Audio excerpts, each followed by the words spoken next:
There was a family in my shul. They had a child who was 5 or 6 years old, and whenever they'd come to services for Shabbat, the boy would start crying. Actually, it was more like sobbing. He would bury his head into his father's chest. His father was a big person and would wrap his arms around his son. But still, the sound of the wailing filled the sanctuary. People tried not to turn around and stare at the boy. We knew that he had autism and could get easily overwhelmed. I would find myself trying to focus on the service, smile, look ahead, but a feeling would come up in me, like a cringing. Was it annoyance, judgment, fear? And what to say to the mother at Kiddush after services.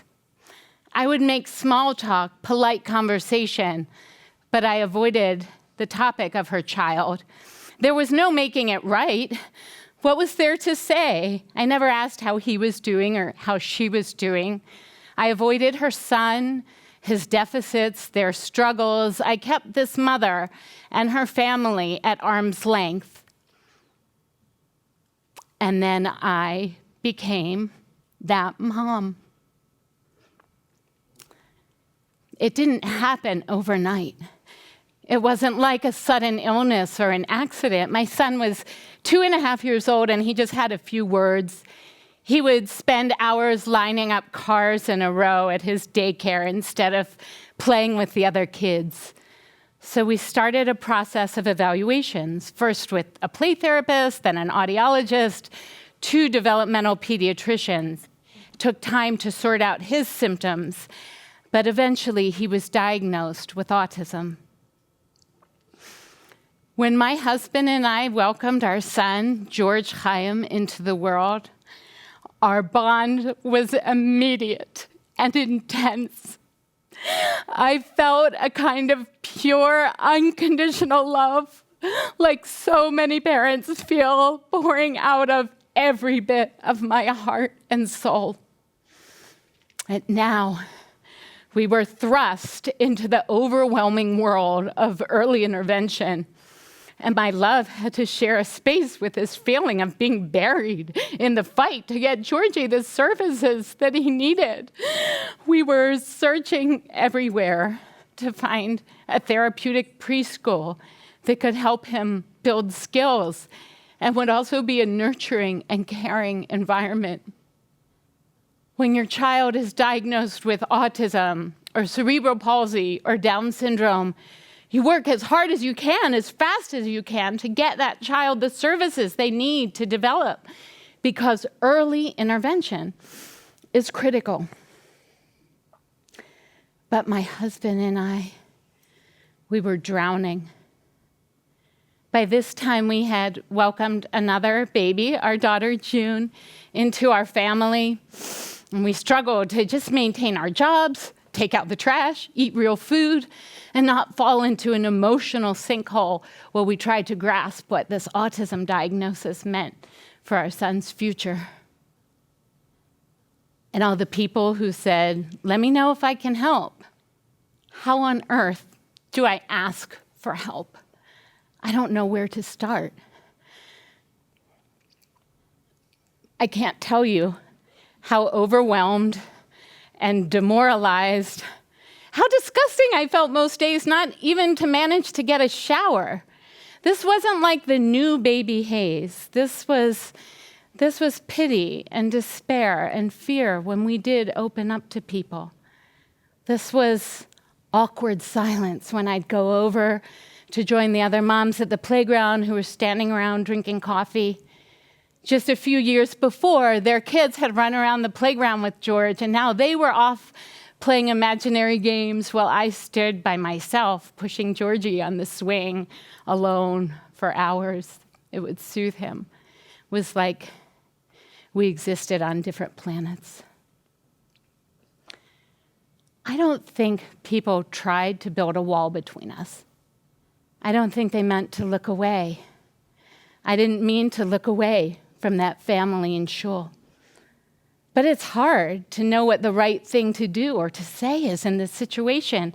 It's hard as mostly capable people to feel like we might be incapable of saying the right thing. And I think another ingredient of putting up that wall is that unconscious fear we all hold that bad luck might be contagious. There's nothing that reminds us of our fragility, of the temporariness of our own privilege, like seeing someone who's vulnerable, a frail old woman, a homeless person we step over on our way to get somewhere, or a child like mine who struggles to be regulated in the world. But thank God, there were also moments that sustained me during this hard time. One friend of mine would say to me repeatedly, George is not his diagnosis. George is George. Another friend, a mom of a daughter with severe cognitive and physical delays, she would encourage me to take time away from all the early interventions and just get quiet and connect with George on a soul level. She reminded me that spiritually, he had no deficits. So I would sing morning blessings to George in June. And the words of Elohai Neshama Shenatata Bi Tehorahi, my God, the soul you have given me is pure. Those words would help me feel that connection with George and remind me that, yes, he has cognitive delays, but created in the divine image, he is no less than any other human being. I kept connecting with George as deeply and intuitively as I could, and celebrating all of who he is. I know it's natural for people to want to run away. I did too. But I am asking you now to go further in supporting families like mine. It can be super awkward, I get that. But we know as Jews that there are other ways to handle moments of great vulnerability. When I was 37 years old, 3 years after George's diagnosis, I was diagnosed with stage 2 breast cancer. I had no family history, never had a mammogram. One day I was in the shower and felt a lump and was on the fast track to surgery and chemo and radiation. When I shared my diagnosis with my community, people stepped forward immediately to offer me love and caring and support. My synagogue organized meal delivery while I was in treatment. Congregants offered to come over and hang out with my kids. Family and neighbors and friends, everyone knew what to do. They sent me little gifts, encouraging cards, personal notes. I was put on so many healing prayer lists. So in the midst of my fear, I felt held up by love and support. In the Talmud, it says that a person who visits someone who is ill takes away 1/60th of that person's pain. Our tradition shows that being there for someone when they're vulnerable, showing up for them, actually impacts our wellness. That was true for me. I felt the full power of Bikur Cholim. So after I felt well and strong and grounded again, I started to imagine, what if my Bikur Cholim committee had been able to access that kind of support and caring when we were going through George's autism diagnosis? We have supports in place through committees so that people know what to do when folks are going through hard times.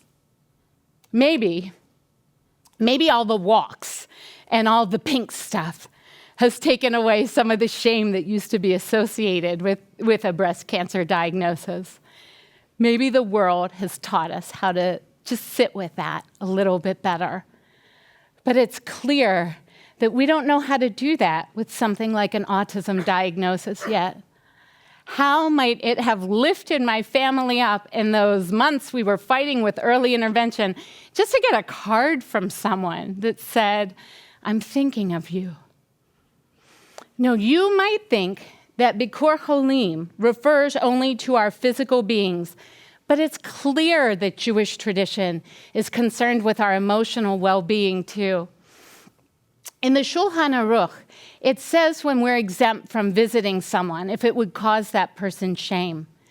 But let me be clear, that is about shame for the sick person. It's not about us, the well ones, the visitors. We are responsible for lifting people up when they are in emotional despair.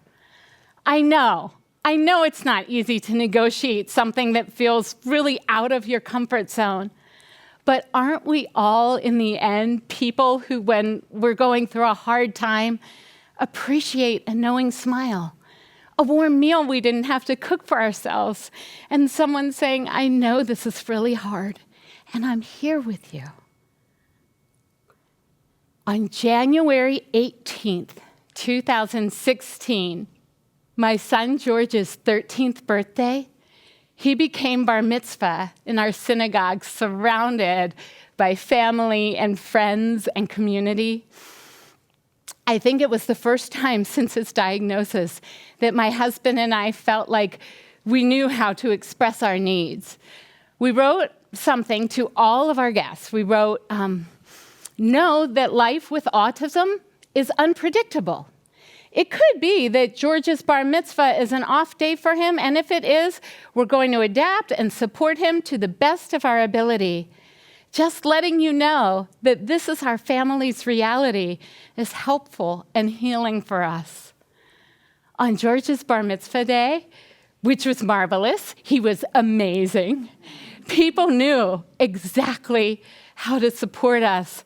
And we know now that in the future, when we need support, we will reach out and ask for it. I wish that I'd been able to be so clear in the earlier days. But now that I'm practiced, I have some ideas of how you can help families like mine, because I know you want to help. And maybe I can show you how. So first, my vision for our Jewish communities are that our Hesed committees are reaching out to anyone who goes through a life-changing diagnosis of any kind and letting people know that support is available. I want our clergy and our educators to connect parents going through a disability diagnosis with other parents who are further along and can shepherd those parents on their way. I need you to protect my son, my family, and families like mine from the unbearable shame that goes with isolation, more than you need to protect your own wall. Go and sit with that mom whose child just cried during Shabbat services and say to her, "I don't know exactly how to help, but is it okay if I just sit with you for a while?"